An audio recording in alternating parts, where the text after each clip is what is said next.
Hi, my name is Kunal, and I'm going to teach you about the motor controller. This is the Grizzly. This is Pi's 2013 competition motor controller that we designed ourselves. This is how you interface with each motor that goes on your robot. There's only one motor controller that interfaces with one motor. For every motor you have on the robot, you're going to need a separate motor controller. Let's talk about the pins on how you connect your motor controller to your robot. First, you're going to need this connector. This is a male XT60 to a male blade connectors on both ends.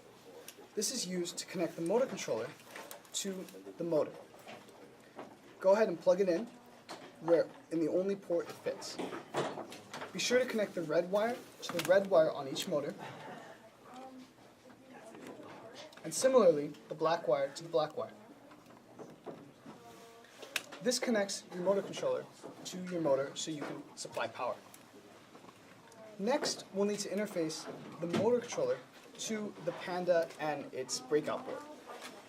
You can do this with a 3-pin MTA connector, as shown here. This connector fits into an M port on Watson, M denoting motor controller, or motor. Plug it into one of the 6 ports on Watson, and plug the other side into the 3-pin MTA connector on the Grizzly. By the way, Grizzly is our personal name for this motor controller.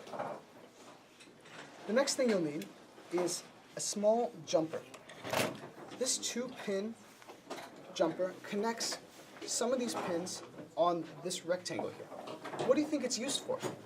Well, if you have more than one motor controller plugged into this Panda circuit, how is the Panda going to know which one's which? This jumper helps specify the motor controller's address. That's why it's called the address select pins. On the wiki, you'll find a chart detailing one of 7 different ways you can plug in this jumper. This will help the Panda decide, oh, this motor controller is in address 6. Be sure to plug it in the right port, and when you have multiple motor controllers, give them different addresses. The last thing you'll need is to supply power to the Grizzly Bear. Go ahead and find a power cable. This should have a male XT60 on one side, and a male blade connector on the red end, and the female blade connector on the black end. This connects to the power distribution board. Be sure to plug in the red only to these ports here for power,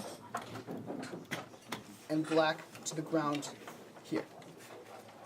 When you're connecting wires, be sure that you don't have a battery plugged in, because there will be 12 volts running through this wire when the battery is on and the circuit is on.